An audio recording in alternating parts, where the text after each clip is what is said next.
Our diplomats have also worked hard to assist stranded transit passengers in hubs like Dubai, Doha and Abu Dhabi. They have facilitated international border crossings for Indian nationals, including from UAE to Oman and from Qatar, Kuwait and Bahrain to Saudi Arabia.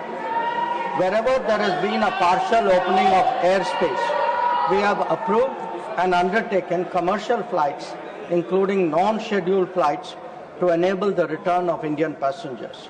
Our estimate is that as of yesterday, almost 67,000 of our nationals have done so.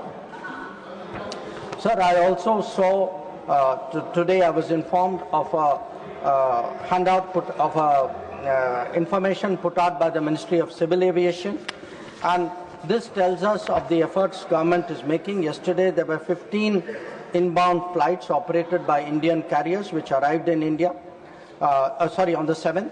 On the 8th there were 49 flights and on the 9th there are 50 flights. So I want to assure the House that every effort is being made that those who are stuck in the region, those who are transit passengers who are there, those who need to come back urgently from this region, we are making every effort for them to do so.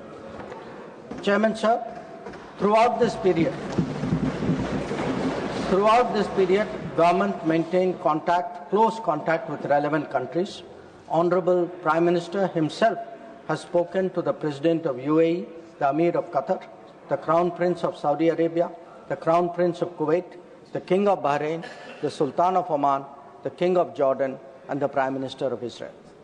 In each case, we received assurances that the well-being of the Indian community would be a priority for the host government. I have similarly been in close touch with my counterparts in these countries. Insofar as the United States is concerned, we have maintained regular contacts through diplomatic channels. While attempts have been made, contacts with Iran at the leadership level are obviously difficult at this time. I have, however, spoken to Foreign Minister Arakchi on 28 February and 5 March 2026. We will continue these high-level conversations in the coming days. Sir, the House will also be interested in the issue of an Iranian vessel that is currently docked in Kochi. The Iranian side had requested permission on 28 February for 3 ships in the region to dock at our ports. This was accorded on 1 March.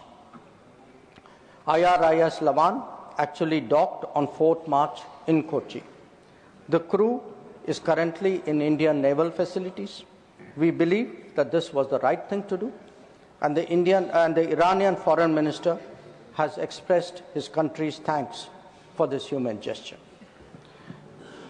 Honorable Chairman, sir, in view of the implications of this conflict for our energy security, I also seek to address that particular concern.